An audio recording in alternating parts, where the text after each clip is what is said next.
Thank you all, everyone, for joining us today for the University of Minnesota Center for Bioethics Ethics Grand Rounds. We're delighted to host Dr. Elizabeth Wrigley-Field today.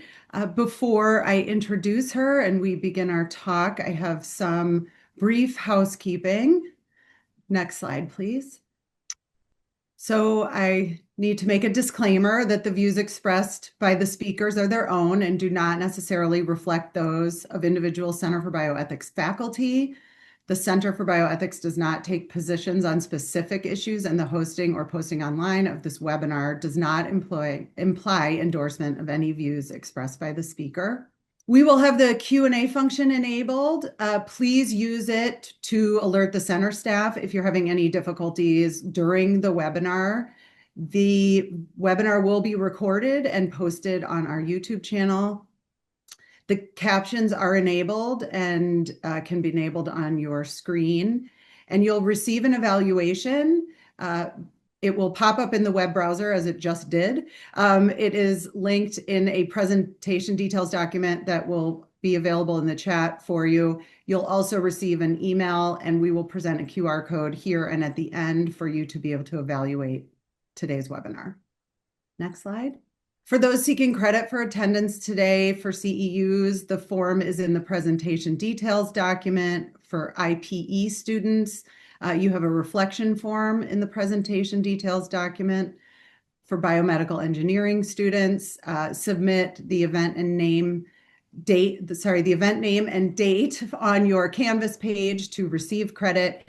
And to receive credit, you're required to participate and attend 75% of the webinar today. We have a number of co-sponsors that we'd like to thank. I will leave this list up here for just 1 minute for us to thank all of our co-sponsors for today.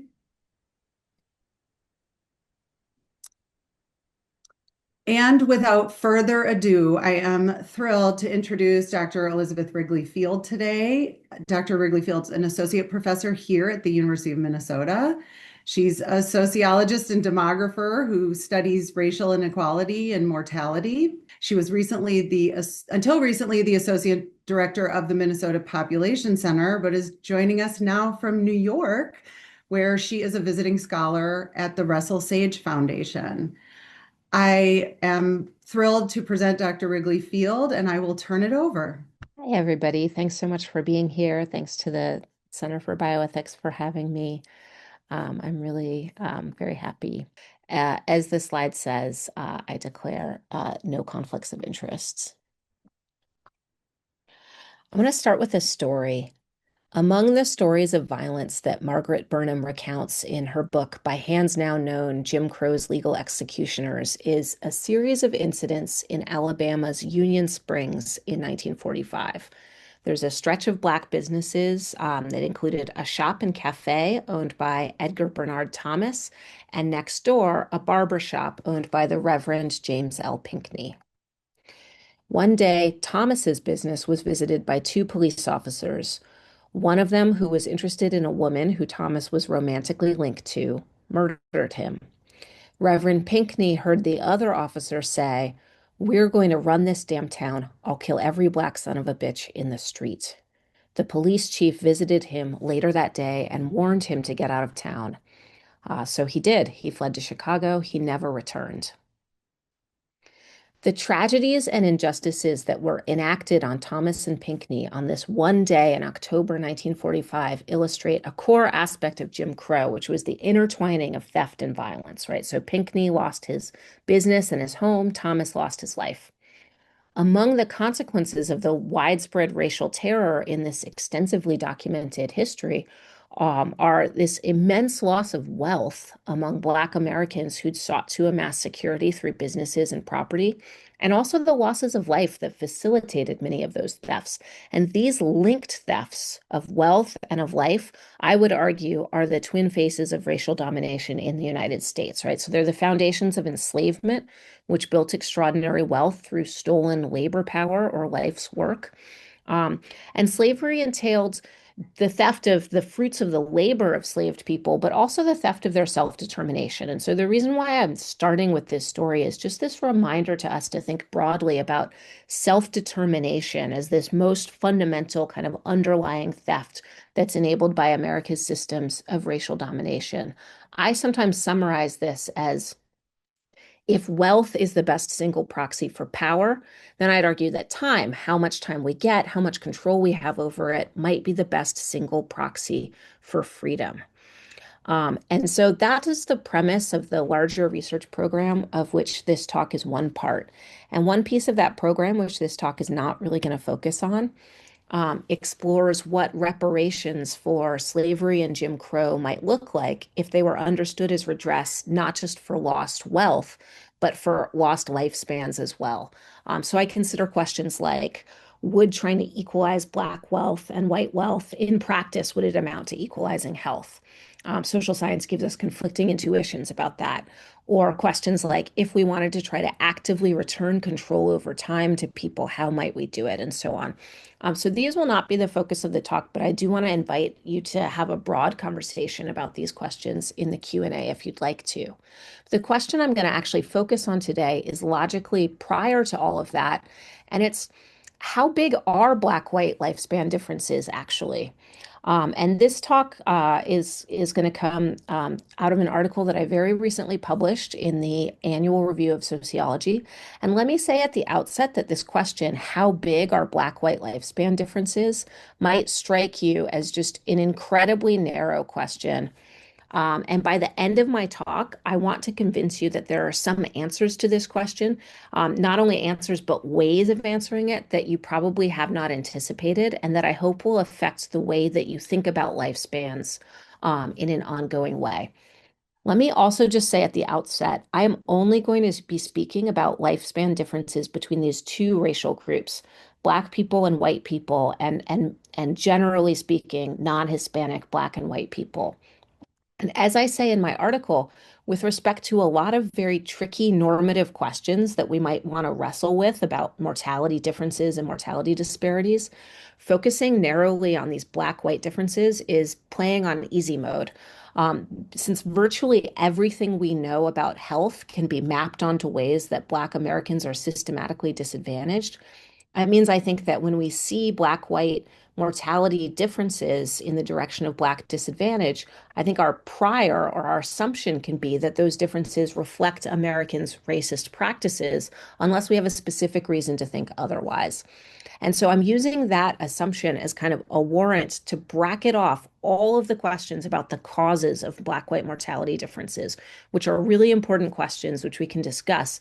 But I want to focus instead actually on these measurement questions that in a way that you'll, I think, understand by the end of this talk are really about the consequences of mortality disparities instead of their causes.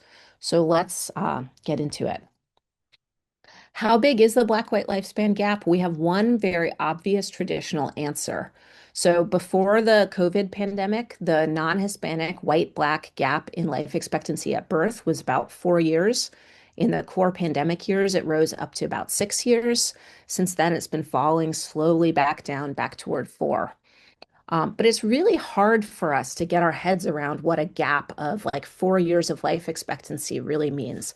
And some of that is for familiar reasons about, life expectancy is an average lifespan of a hypothetical population based on current death rates. Like it's a very abstract idea. So how do we find an answer to this question? How big are these disparities that is concrete enough to give us some real insight into what they amount to? I'm going to argue that we have basically three strategies at our disposal. The first one is the traditional approach, which I'm going to call distribution-based approaches. And this has given us a lot of, I would say, crucial facts. For example, compared with if Black people had had white people's death rates, almost 40% of Black deaths over the whole 20th century were excess deaths, meaning they happened notably sooner than in the hypothetical white death rate scenario. And that's also true for 1/3 of more recent Black deaths. Or even before a really major rise in homicides during the core pandemic years, Life tables imply that 1 in 38 Black men eventually die of firearms, and 1 in 1,000 eventually die in an encounter with the police. For almost every cause of death, white deaths are less concentrated are more concentrated, that slide is wrong, in a narrow span of ages compared with Black deaths that spread out and happen unpredictably as well as earlier. And finally, while the first percentile white lifespans end in their 20s, um, the bottom 1% of Black babies still dies as babies. And as far as I have been able to tell, this has been true in every year of US history. This whole talk is about really sad things, right? Like it's a whole talk about people dying sooner than they need to. But I think that is the single hardest statistic that I'll show, that it's still the case that more than 1% of Black babies doesn't live out their first year of life. So these are all distributional facts, right? Like they're summarizing the lifespan distributions. And the appendix to my article has this giant table of all these distributional measures of mortality differences I could find. So this is just a little piece of it for illustration. I think there were 72 in total at the end. So that's one kind of approach, but this kind of statistical summary is not our only tool for trying to wrest some meaning out of mortality disparities. So another one is what I call comparative approaches. And the idea here is that none of us really has objective foundations for understanding the scale of most risks. Like we don't walk around with an intrinsic sense of what's a high mortality rate or a low mortality rate. And so we benchmark, right? Like we compare risks to other risks where maybe we have some established behavioral repertoire. And so most people who know my research know it from this paper that's on the screen. It was the summer of 2020, and I showed that white death rates during the COVID pandemic were unlikely to equal what Black death rates are like every single year. So I found that it would take about 400,000 excess white deaths due to the pandemic for white death rates to match what Black death rates have been in their best year, which was in 2014. And at that time, that number, 400,000 excess deaths among white people, was unimaginable to me as far as the scale of pandemic that it implied. As it turned out, we did not reach that in 2020, but we did in 2021. So 2021 was the year that white death rates were higher than Black death rates always are, even when there's no pandemic. White life expectancy still was not as low as Black life expectancy is. Um, and the force of this comparison to me, though, is that we did so much to try to limit pandemic deaths. And it can feel strange to say that when people are thinking perhaps about things that you wish we had done in the policy arena and didn't do. But, for a period of time, I think it really felt like any number of things could be on the table and that we would do what had to be done to keep the pandemic from spreading. So, like, if you asked me, what sacrifices did I personally make to limit COVID deaths? I can tell you. If you ask me, what did my university do to reimagine its operations in order to limit COVID deaths? I can tell you. And if you ask me those same questions about what are we doing to try to limit a pandemic scale of deaths that happens for Black Americans every single year, that's a lot harder to answer. I don't actually have an obvious answer. And to me, that is the normative force of this comparison, right? Like it forces us to confront this discrepancy. And so I call this variant on a comparative metric an action-based strategy for finding meaning in mortality differences because it makes us confront the actions that we do or don't take.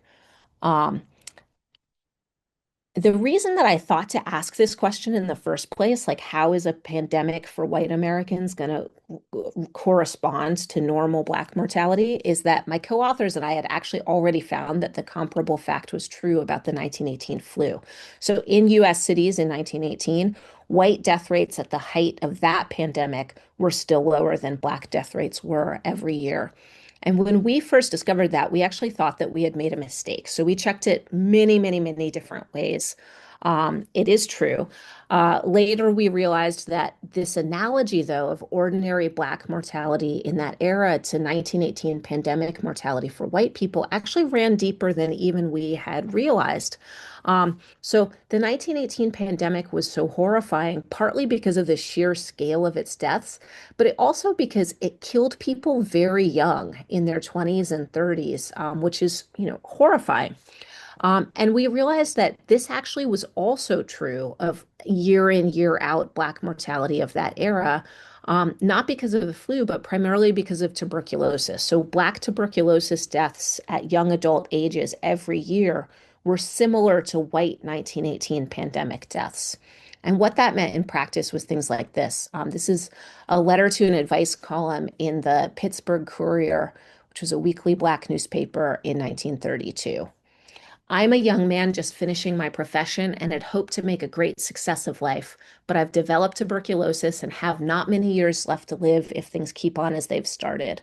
I love a sweet little girl and she loves me. Do you think I ought to tell her that I cannot marry her? You see, we would have puny children and I would not live long enough to educate them. She would be a widow before so long, and that's that. What should I do? And you can actually find similar letters to this in advice columns in the Chicago Defender, in the Amsterdam News, in Harlem, all the other major Black newspapers of the time, asking, should I marry her? Can I marry him? Is it fair for me to have children, even though I have tuberculosis? And that is what this 1918 scale mortality meant for Black Americans in cities, right? It's not just the very high death rate, but it's extraordinarily high death rates at the exact ages when people are establishing their lives, dreaming of their futures, maybe developing their deepest ties to other people. And so, thinking back to that action based strategy, comparing what we do and asking how do we treat other mortality differences of this magnitude, um, that to me is the force of it. But this strategy also implicitly is following a lot of other health research in kind of assuming, taking as a premise, that reducing mortality differences is in and of itself an equity goal. And I do want to acknowledge that assumption can lead us into some trouble. So in this is a wonderful epidemiological modeling study, which I'm not actually going to show in any detail, but I just want to tell you that these authors, led by Eva Rumpler, they compare two different vaccination strategies from back in the period when COVID vaccines were still scarce and access to them had to be prioritized. And the question is, everyone agrees that you should vaccinate people who are older than age 75 first. Like, there's no questions about this. But after you've done that, who should be next? And they found that you could minimize disparities in vaccination and also disparities in mortality if you prioritize frontline workers, right? So, like, if you want to have the greatest racial equity possible, prioritize frontline workers. But you could minimize deaths, not only in total, but also in each individual racial group if you prioritize people at older ages. So, like the 65 to 74-year-olds instead of the frontline workers. And this to me is just a super clear example of where reducing disparities per se actually should not be our goal, right? So, like, I want to acknowledge that because the normative force of the argument I'm making here is sort of like predicated on taking for granted that reducing disparities is our goal. And I don't think that that's actually always the case. So I want to flag that as a point of tension. But I actually want to move to what I consider to be the heart of this talk, which is the final strategy for getting our heads around the size of these mortality differences. Um, and it's what I call meaning-based approaches. And it's spelling out, it's trying to confront mortality differences meaning directly by spelling out what lost lifespans mean in human terms. Losing time in the form of an untimely death is a distinctive harm because of how the meanings that we make of our lives unfold in time. And I'm going to give you this like kind of selected bullet points version of what I mean by that.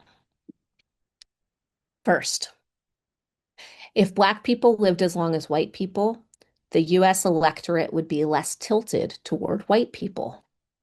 For example, this analysis led by Javier Rodriguez combined mortality rates with race-specific voter turnout rates in specific states and years and estimated that Black excess mortality compared with white people meant 1 million lost votes in the 2004 election 87% of which would have gone to John Kerry, not George W. Bush.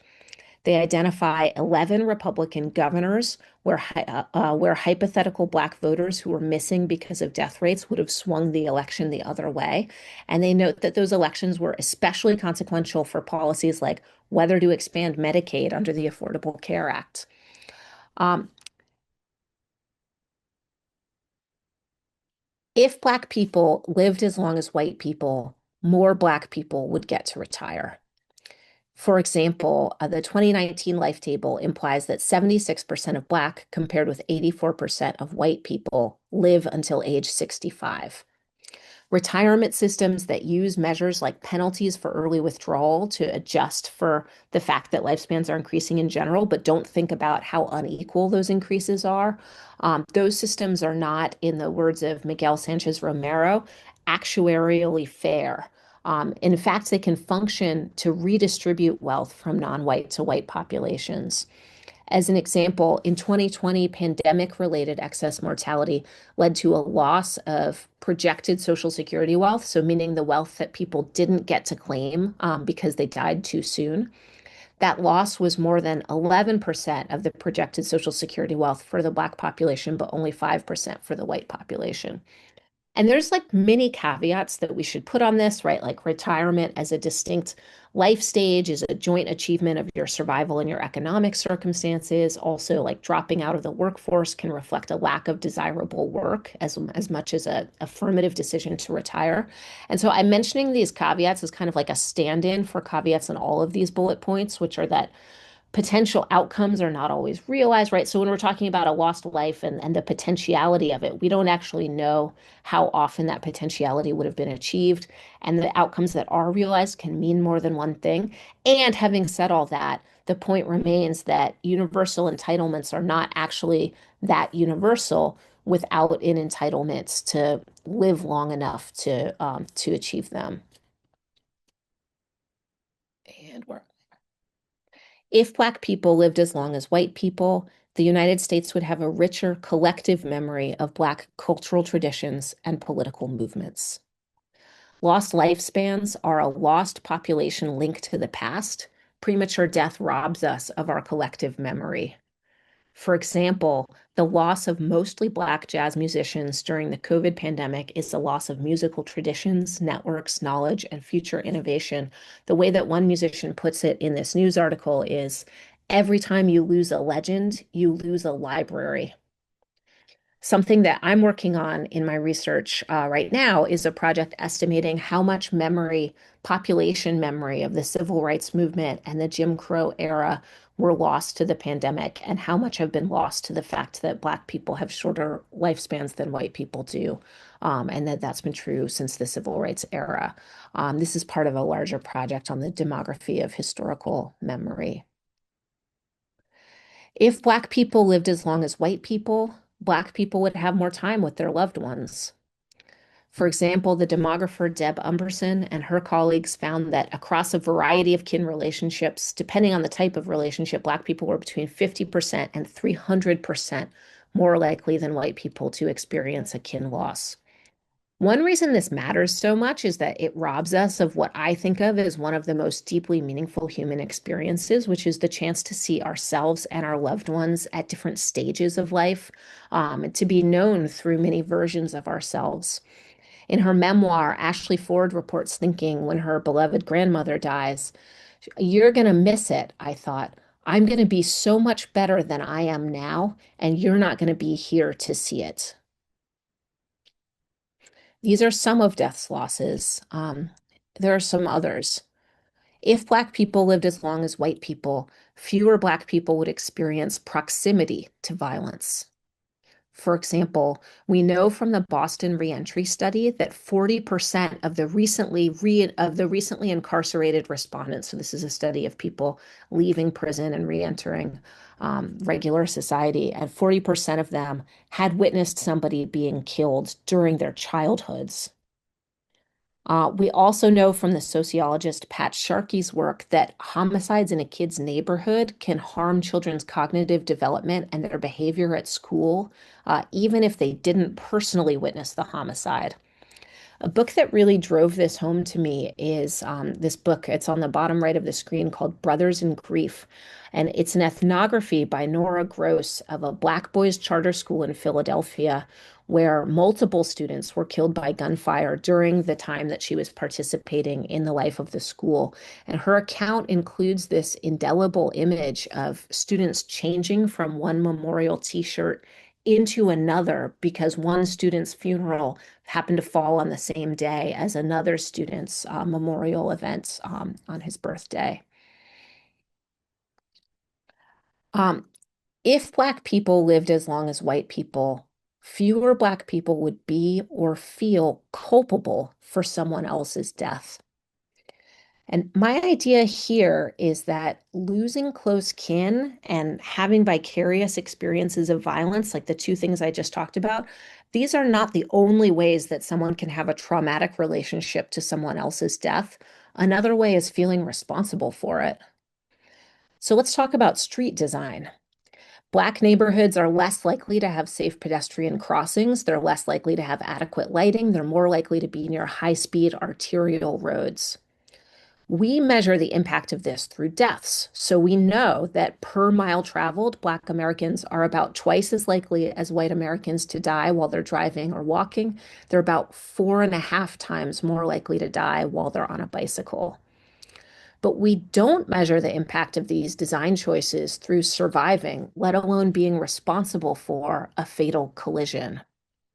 But that experience, what the New Yorker headline writers called the sorrow and the shame of the accidental killer, that can radically alter the sense of self, social standing, and sense of safety of people who experience it. Those are also consequences of designing streets, especially in Black neighborhoods, to not prioritize life. A cause of death that famously might leave other people feeling culpable is suicide. And that's actually one of very few causes of death that is not disproportionately experienced by Black Americans. Most accidental forms of death, including for children, are. I think that felt culpability for other people's deaths is a really underexplored aspect of the COVID pandemic. The scale of deaths and also the centrality of household transmission to how COVID was spread, those two things imply to me that many, many people must either know or suspect that they transmitted COVID to a loved one who ultimately died of it. So, all of the facts that we know already about just how unequal the COVID death tolls are, they're also, I think, hints to this unequal burden of what must really be a devastating and life-altering experience. But the prevalence and the contours of that experience are not something that social scientists or health scientists have really explored.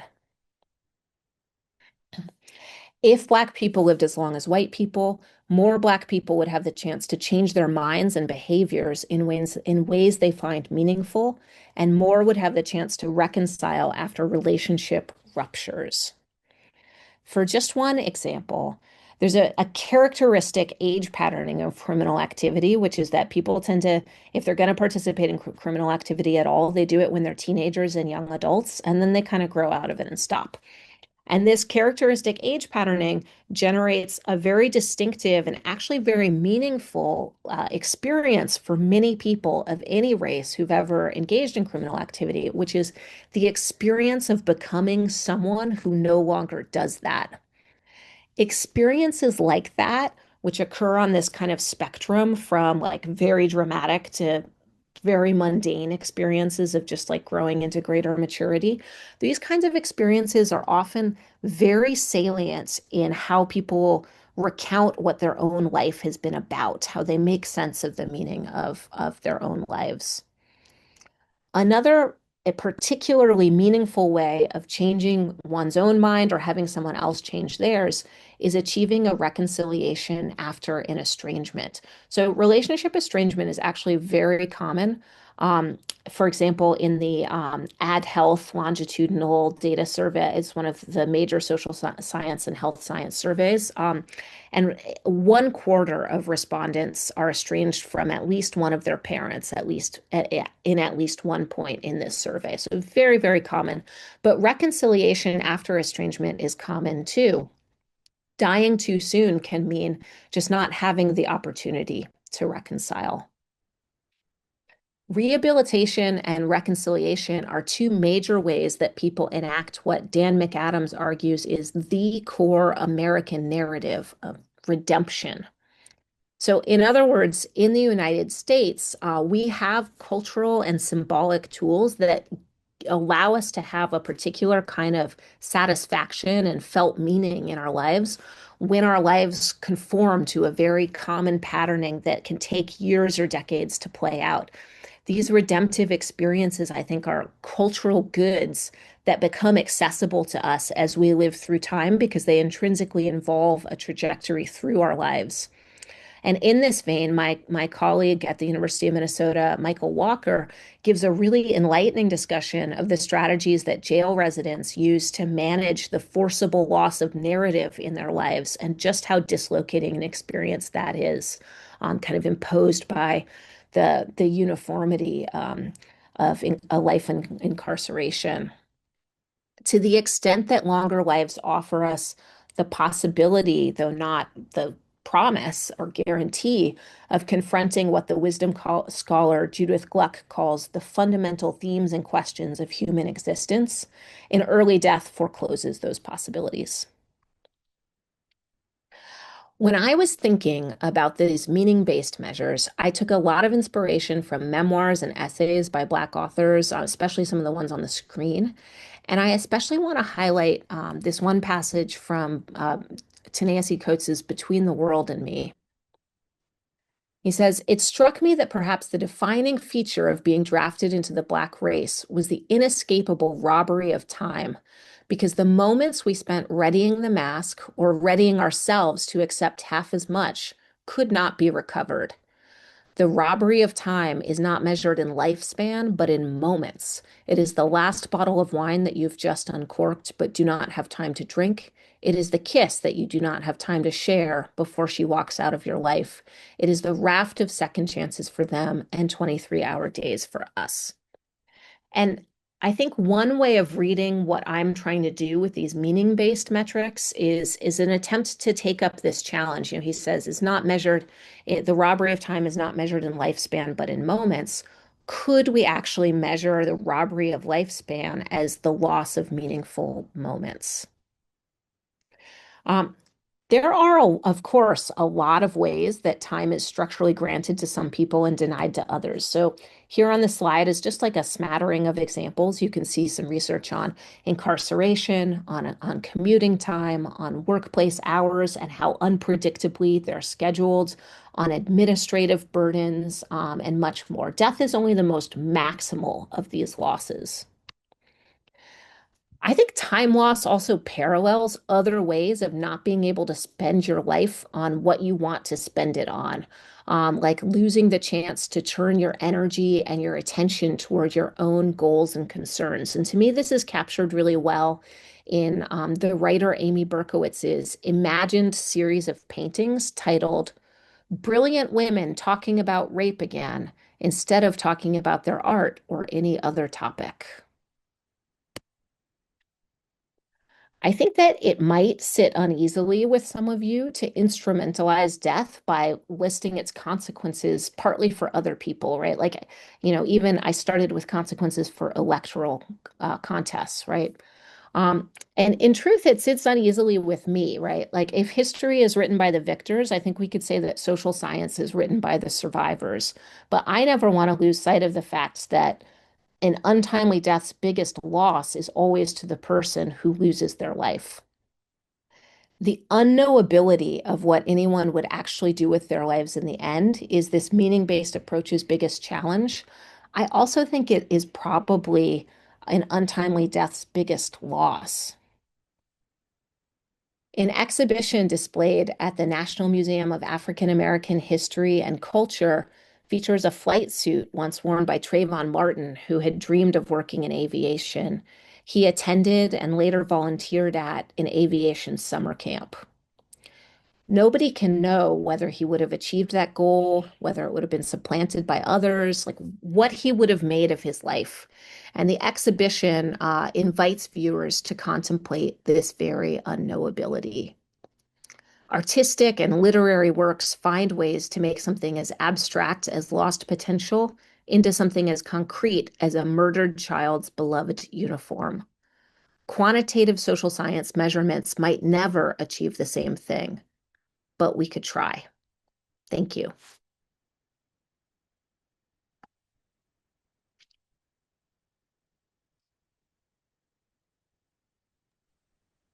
Thank you so much, Elizabeth. And that was really impactful and powerful and lots to discuss and a number of questions from the audience. And I encourage anybody to put your questions into the Q&A.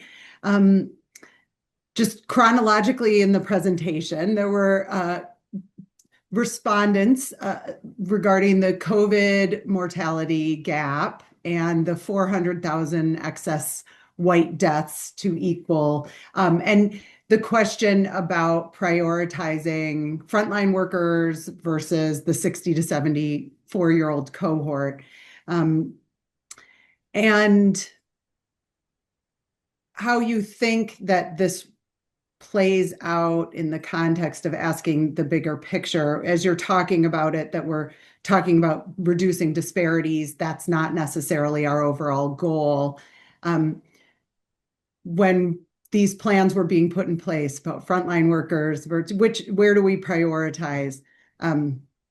What considerations were given in the context of the stories you're describing or the meaning making, and how that is somewhat conflicted with these quantitative evaluations that you're talking about. Yeah, I mean, the vaccination prioritization, let's just start by acknowledging that this is really hard, right? Like we have a vaccine that is tremendously life-saving, and for a while we didn't have enough of it. And I don't I don't know that everyone will agree with me, but I kind of feel like there's no way to answer this question actually that you're going to feel great about because every way is so there's something really wrong with it. Um, I am actually sort of on record of saying that we should have taken racial disparities more seriously in our vaccination prioritization. And what was specifically motivating me when I argued that was thinking that the age-based vaccination approach systematically prioritized lower risk white people above higher risk people of color. And I certainly think that this was true in Minnesota. In Minnesota, um, uh, all the populations of color at ages like 55 to 64 had systematically higher COVID mortality rates than white Minnesotans ages 65 to 74, but they became eligible for vaccination several months later, like more than 2 months. Um, and that doesn't seem right to me, right? So I'm actually a critic of age-based vaccination. I also think though that the study that I showed is really right to make us say like if the way that we're asking these questions is about how do we make the death rates more equal, in some cases that leads us to miss the boat because we could save more lives from every group um, by um, by just doing that directly instead of thinking about the equality. And that's a case where I think it's right to say that like actually equity goals are not our top goal. So that's my take on that. Right. Great. Question about translating the meaning-based perspectives into policy, into action, the impact of that over other quantitative measures that are more commonly reported, what your experience has been. Yeah, I don't know. I mean, I have done versions of this talk for a wide variety of audiences. None, I think, that were fully like sort of public, general public audiences, but some that included, like, for example, Hennepin County staff, like, people who are not like in my academic world, for example.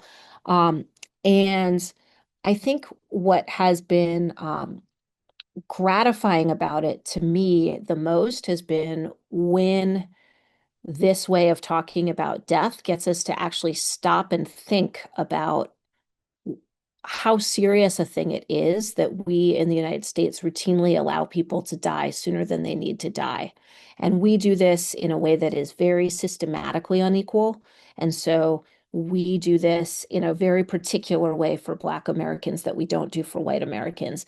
And in addition to that, although it's not what this talk is about, it's also something that we do for Americans as a whole in ways that like other rich countries just don't do. So in other recent research of mine, for example, I'm looking at death rates among Americans aged 25 to 30, like sort of early adult Americans. Um, and our mortality, like two-thirds of the deaths of Americans aged 25 to 44 wouldn't happen if we were in another rich country. Um, so there's a way that we sort of normalize death in the United States and treat it as inevitable that is factually incorrect. And in some ways, like just that sort of like shift of perspective, even if we know that, to sort of make us confront that again and think about it is what I'm going for the most with this. Well, and I think that's what makes it so meaningful, and I think is diverting from the typical quantitative exploration of defining inequities, and it's this percentage gap, as you talked about in the beginning. And one question I wanted to ask you, you spoke about stolen lives at the beginning, your paper, and one thing you talked about in there, as far as moving this forward in action, was diversifying the healthcare workforce and promoting the inclusion of Black healthcare professionals. And I'm just wondering, in the context of, we know since recent Supreme Court rulings about race-based admissions, there's been a significant drop in Black applicants to medical school. And I'm wondering if you have thoughts about how institutions can be compelled to recognize this in a way that uh, that they are also participating and helping to grow the workforce. Yeah, thank you for this question. So let me say two things. So first, I found very fruitful the way that you put it about the individual versus population, and it might be helpful to say part of what I'm trying to do here is like I think we often have a way of thinking about individual lives and losses that's very humanistic, and then we have ways of thinking about populations based on numbers that lose that humanity. And what I'm trying to sort of grapple with is can you keep the approach of being systematic about populations and describing them with numbers, but do it in a way that keeps the sort of sense of humanity that you get from thinking about individuals, and how far can you get sort of putting the two of them together? And that's really, I think, what I'm trying to do and grappling with the best ways to do. And this question about diversifying the health workforce, right? So this is from that article, Stolen Lives, that's about like, what would it look like to take these disparities seriously and to try to say, like, we're going to treat this as a reparations program in the same way that people talk about infusions of wealth as a reparative strategy. And I might just show, this is a table that's in that article where I asked sort of like, what are strategies that you would have to try to redress unequal Black lifespans?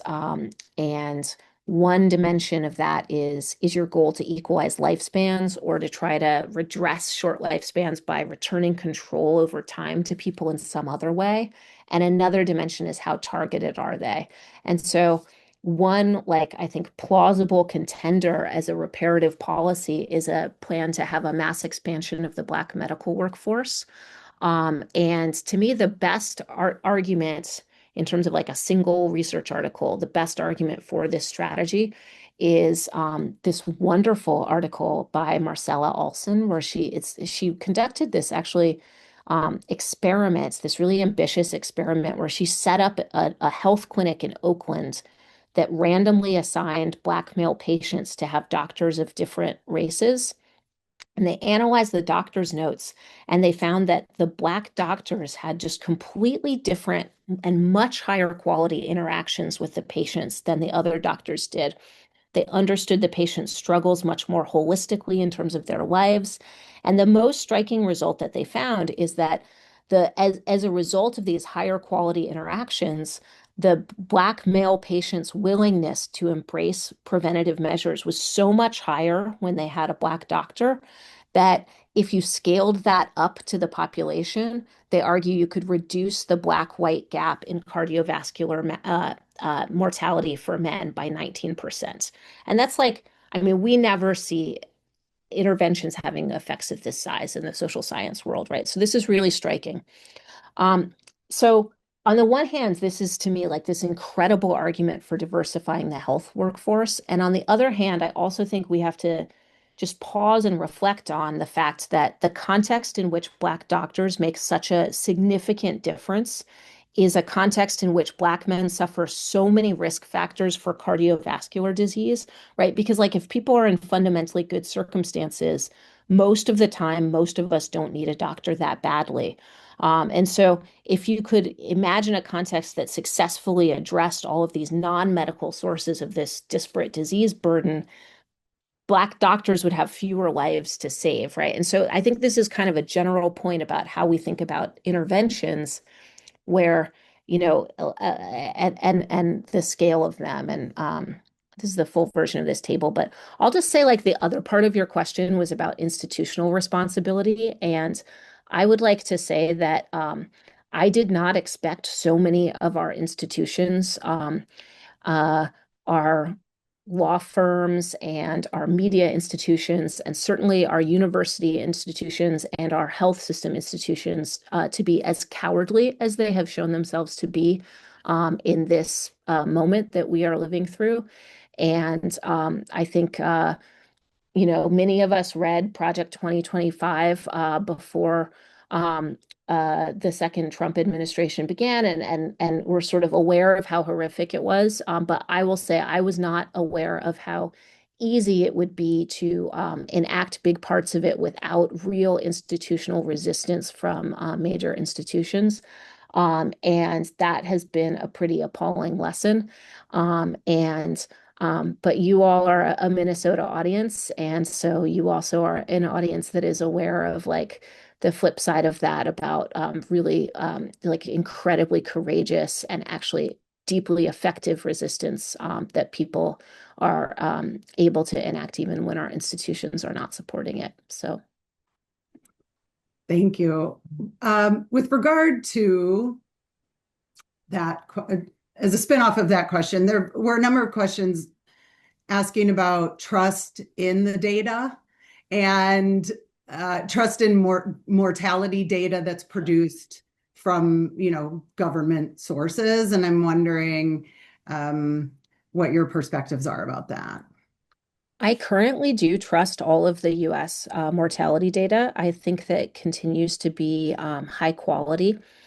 The processes by which the data are collected are, there's individual death certificates where a cause of death is assigned.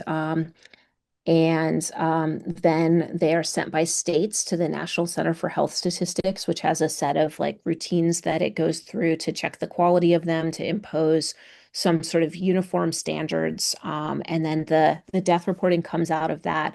I have corresponded over the years on like technical questions with some of the National Center for Health Statistics experts.